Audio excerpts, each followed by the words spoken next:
বুঢ়ীৰ সাধু। বুঢ়া বুঢ়ী আৰু শিয়াল। এসময়ৰ কথা, এখন গাঁৱত এহাল বুঢ়া বুঢ়ী আছিল। এদিন বুঢ়াই কিছুমান কচু আনি ৰুবলৈ ধৰিছে। এনেতে কিছুমান শিয়াল আহি বুঢ়াক মাত লগালে, ককা, আপুনি কচু কেঁচাই ৰুইছে নে সিজাই ৰুইছে? বুঢ়াই উত্তৰ দিলে, বোপাহঁত, মই কচু কেঁচাই ৰুইছো। শিয়ালবোৰে বুঢ়াৰ কথা শুনি বুঢ়াক কলে, ককা, আপুনি কচু ৰুব জনা নাই নহয়। কচুবোৰ আগে সিজাই লওক আৰু য'ত ৰুব তাত গাত একোটা খান্দি ঢাকি থৈ যাওক। দেখিব ৰাতিৰ ভিতৰতে একোজোপা ডাঙৰ ডাঙৰ কচু গছ হৈ আছে। সিহঁতৰ কথা শুনি বুঢ়াই কলে, বাৰু মোৰ বোপাহঁত, তহঁতৰ কথা মতেই মই কচু ৰুম।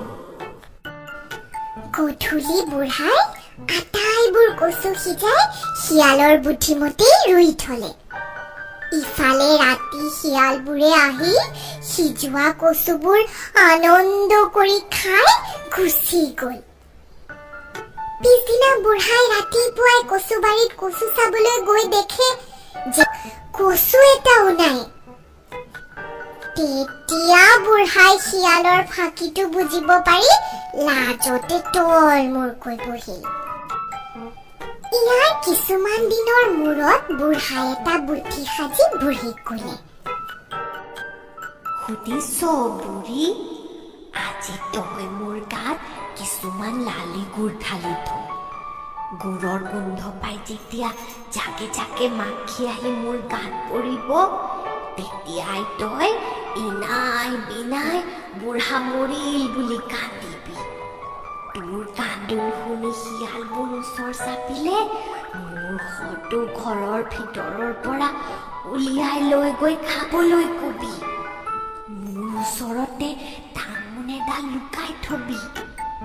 সিহঁতে মোক উলিয়াই নিবলৈ ঘৰৰ ভিতৰ সোমালেই তই লাহেকৈ দুৱাৰখন জপাই দিবি। দিলেই মই গিৰিচ কৰি উঠি টাঙোনডাল লৈ সিহঁতক কোবাই মাৰিম। বুঢ়াৰ কথা মতেই বুঢ়ীয়ে কৰিল। শিয়ালবোৰে তেতিয়া বুঢ়ীক সুধিলেহি, আই, কান্দিছ কিয়? কি হৈছে? বুঢ়ীয়ে তেতিয়া বিনাই বিনাই কবলৈ ধৰিলে, বোপাহঁত, কি কম আৰু মোৰ দুখৰ কথা। আজি আমাৰ বুঢ়াটো ঢুকাল বোপাই, সেইবাবে কান্দিছো। তহঁতে পাৰ যদি বুঢ়াক বাহিৰলৈ উলিয়াই দি খাগৈ যা।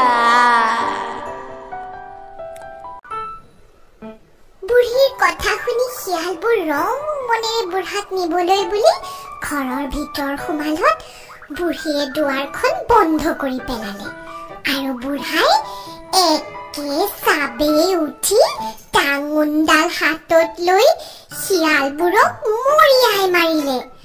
মাত্ৰ সিহঁতৰ ভিতৰৰ চাৰিটা কেনেবাকৈ পলাই সাৰিল। কিছুমান দিনৰ মূৰত এদিন বুঢ়ীয়ে বুঢ়াক কলে, মই ভালেমান দিন শিয়ালৰ ভয়ত কলৈ গলোৱালে। যিজনীৰ ঘৰলৈ গৈ এবাৰ তাইক চাই আহোগৈ বুলিছো। মনটো বৰ বেয়া লাগি আছে অ। বুঢ়াই কলে, বুঢ়ী, তই গলে বাটত শিয়ালবোৰে তোক অকলে পাই খাই পেলাব।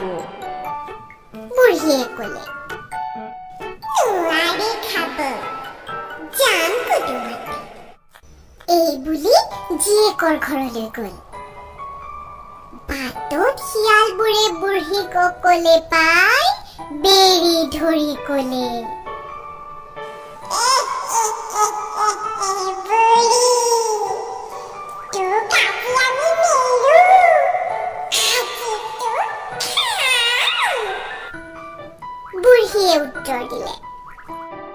খাব খুজিছ খাবি কিন্তু আজি মই ভালেমান দিন মোৰ ছোৱালীজনী দেখিবলৈ পোৱা নাই অ' বোপাহঁত মনটো কেনেবা লাগি আছে সিনেৰি দেখি মৰিবৰ আগে তাইক এবাৰ চাই লওঁ বুলি আহিছোঁ মই উভতি আহোঁতে তহঁতে মোক খাবি অ' শিয়ালে ক'লে যদি উভতি নাহ তেন্তে বুঢ়ীয়ে উত্তৰ দিলে হাই বোপাহঁত বুঢ়াক এৰিনো মই নহাকৈ কেনেকৈ থাকিম তহঁতক মই সৈত খাই কৈছোঁ এই বাটে দিয়েই মই সোনকালে উভতি আহিম আৰু তহঁতে মোক যি কৰ কৰিবি অ' বোপাহঁত এতিয়া মোক যাবলৈ দে অ' বুঢ়ীৰ কথা পতিয়াই সিহঁতে বুঢ়ীক এৰি দিলত বুঢ়ী জীয়েকৰ ঘৰ পালেগৈ জীয়েকৰ ঘৰত কিছুদিন খাই লৈ থাকি বুঢ়ীয়ে উভতি আহিবলৈ ধৰি জীয়েকক শিয়ালবোৰেৰে সৈতে হোৱা সকলো কথা ক'লত জীয়েকে মাকক ক'লে আই মোৰ ঘৰত এটা ডাঙৰ লাও খোলা আছে তুমি তাৰ ভিতৰত সোমাই বাগৰি ঘৰ পাবাগৈ শিয়ালে তোমাক নেদেখে বুঢ়ীয়ে জীয়েকৰ বুদ্ধিমতে লাওটোত সোমাই বাটে বাটে বাগৰি গৈ আছে এনেতে শিয়ালবোৰে দেখি কোৱাকুই কৰিবলৈ ধৰিলে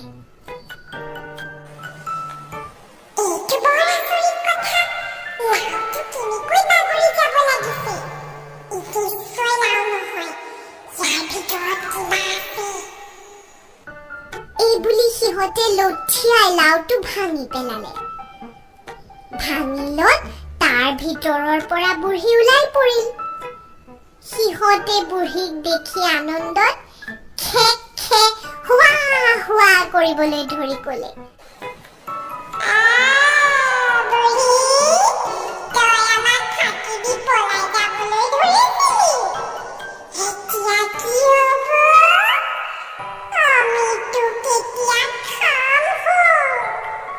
বুঢ়ীয়ে উত্তৰ দিলে কি কৰিম আৰু বোপাহঁত খাব খুজিছ খাবি কিন্তু মোৰ জীৰ ঘৰত এটা সুন্দৰ নাচ শিকি আহিছোঁ মই মৰিলে মোৰ নাচটো মোৰ লগতে যাব সেই দেখি মই সেই নাচটো নাচি তহঁতক দেখুৱাও তাৰ পিছত নহয় তহঁতে মোক খাবি নে কি ক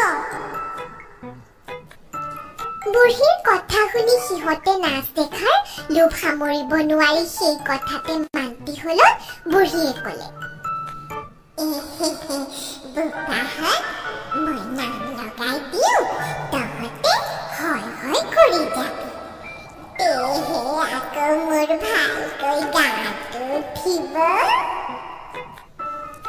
এইখিনিতে কওঁ যে বুঢ়ী লাওটোৰ ভিতৰত থাকি বাগৰি বাগৰি ঘৰৰ ওচৰ পাওঁতেহে ধৰা পৰিছিল বুঢ়ী দুটা কুকুৰ আছিল এটাৰ নাম ৰঙা আনটোৰ নাম ক'লা বুঢ়ীয়ে পাক দি নাচি নাচি নাম ধৰিলে ৰঙা ক'লা শিয়ালবোৰে মাতিলে